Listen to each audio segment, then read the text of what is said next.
પ્રથમ બનાવી રહ્યા છીએ। તો આ ભારતનો નકશો છે, જે ગુજરાત જે ઓડિશાની ઉપર જે સિસ્ટમ સક્રિય છે તે ગુજરાત ઉપર આવી શકતી નથી, જેને કારણે વરસાદની ઘટ જોવા મળી શકે છે। ગુજરાત ઉપર ભેજ કેમ નથી તેનું મુખ્ય કારણ જે ચીનના કાંઠે જે પ્રશાંત હિન્દ મહાસાગર છે ત્યાં 3 વાવાઝોડા સક્રિય છે।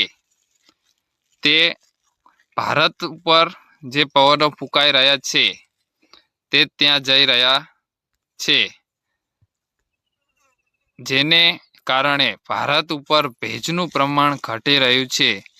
તેથી ભારતમાં વરસાદની ઘટ જોવા મળી રહી છે।